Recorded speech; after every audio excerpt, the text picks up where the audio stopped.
Hi friends, welcome back to my channel. So today I figured I would talk to you about the 10 eyeshadow palettes that I would keep if I only had to keep 10. And I thought that this would be really easy for me because I am not a type of person who has hundreds of palettes. If I would have kept all of the palettes that I've gotten in BoxyCharm over the years and I wasn't really good about decluttering them, I probably would have I would for sure have a lot more palettes than I have now. But I feel like I really do try to keep my collection on the smaller side. It's still large. I still have a lot more than anyone really needs and a lot more eyeshadow than I will ever be able to go through in my lifetime. But I love eyeshadow. It is a weakness of mine. I just freaking love it. So yeah, I have a lot to choose from and I kind of struggled picking just 10. Honestly, I was like, I don't know. And I was like going through them thinking like, okay, well, I would keep this one and then this one because they complement each other and all that. And I finally was just like, Emily, stop.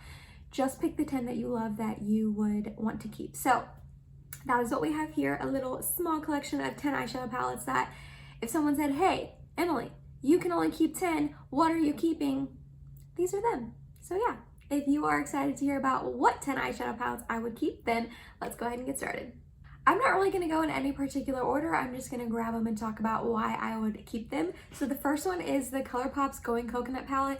This is just such a good, neutral, everyday eyeshadow palette. Whenever I just need a simple eye that's easy and I know is gonna look good no matter what, I don't even have to think about it. It's just mindless. I can throw these shadows on and it'll look good. I reached for this palette. I just really enjoy this palette a lot. I love the mattes. I think that they blend really nicely. These two shimmers are amazing. This one is Chunk City. Like, I don't ever use this one, but these two are really great, especially this middle one, which is Cocoa Crush.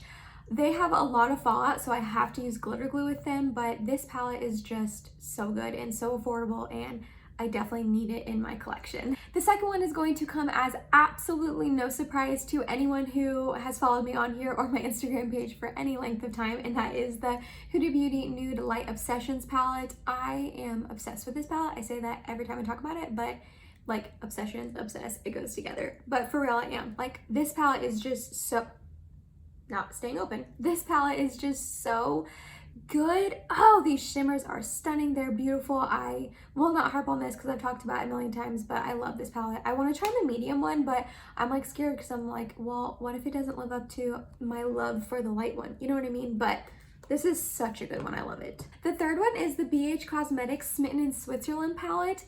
This is such a good palette. BH makes really good shadows. I only have two of their palettes, but both of them I absolutely love, and I want to definitely try more of their formulas and eyeshadow palettes soon. But this color scheme is just so right up my alley. These pink shades right here are just stunning on the lids. We have some army green shades and some nice neutral transition shades.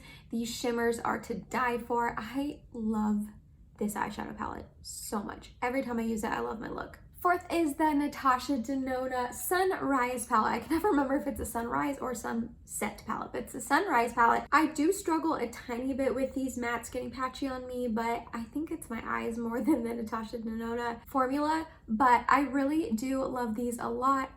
Usually when I use this eyeshadow palette, I like how it looks, and I just love these fiery tones that just look really pretty on the eyes. Fifth one, I'll stick with Natasha Denona, and that is her mini nude palette. This is the first of the mini palettes that I ever bought, and I just really love this. Every time I use it, I love my look. These shimmers are so pretty. This is such a pretty warm matte brown shade. This is a good transition shade. I don't use this one too much, but I should because it's beautiful. I just really genuinely love this palette, and for 25 bucks, you can't go wrong. The fifth one is the Anastasia Beverly Hills and Jackie Aina collaboration palette. Oh my gosh, this palette, first of all, look how stunning the packaging is.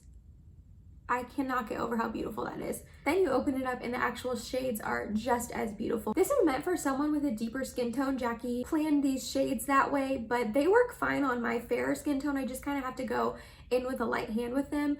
But I just love this palette. Every time I use it, I love the look that I made. The shimmers are beautiful. ABH has such a good formula, and then Jackie Aina just kind of came and made these shades and they are just absolutely stunning. Next, we have the Sydney Grace Enduring Love palette. I've talked about this on my channel before too. I just love this palette so much. It is such a good neutral everyday palette. The formula is absolutely amazing. These shimmers are also to die for. Sydney Grace's formula is so good, at least in this palette. I have only tried this palette. I haven't tried anything else from her, but I really do want to. And what's so cool, I've talked about this on my page before, but I forgot to mention before, what I really love about Sydney Grace is that they usually come out with 2 different options and 2 different versions of their palettes. So they are suited for light skin tones and darker skin tones. So this is the light version, and then the darker version is just like this palette, but some of these like transition shades and all that are just a little bit deeper, so they will show up on darker complexion skin tones. And I just think that's a really cool concept that more brands should probably adopt and start doing as well. But this is just such a good formula, such pretty shades. Every time I use it, I love it. Then we have the Huda Beauty Mercury Retrograde palette. I know that this is a brand new palette to me. I just got it. Mike surprised me and bought it for me, so I haven't had a chance to use it too much, but I know that this formula is going to be amazing. I've used it once and I absolutely loved it, and I cannot wait to keep using it. Huda Beauty's formula is just really good. These shades are stunning, and also Mike bought it for me, so I will probably never get rid of it, and it just holds a special place in my heart, so I would definitely keep this one. Second to last, we have the Juvia's Place Nubian 3 Coral palette.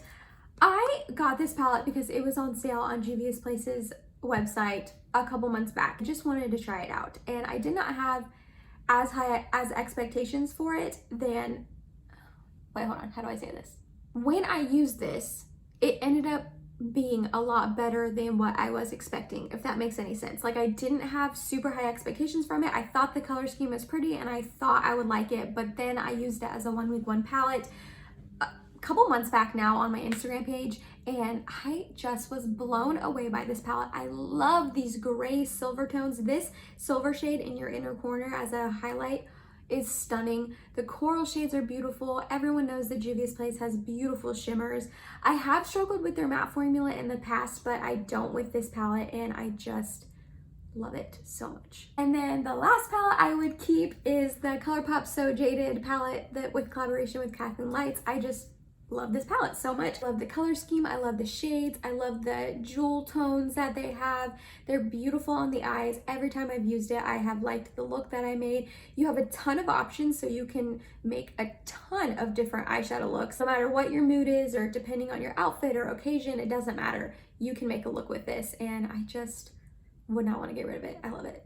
And that was it, you guys. That was the 10 eyeshadow palettes that I would keep if someone busted through that makeup door right there and said, hey, Emily, you have to keep 10 eyeshadow palettes. What are they? These would be them. And I love all of them so much. They just all perform so well. I love using them. I love the looks that I make when I use them, and I just would not want to get rid of them. I hope this was fun for you to watch. Let me know down below in the comments what eyeshadow palettes you would keep if you only had to keep 10. If you made it to the end of the video, thank you so much. You're awesome, and I love you. Please subscribe if you have not yet, and I hope to see you in my next video. Bye, guys.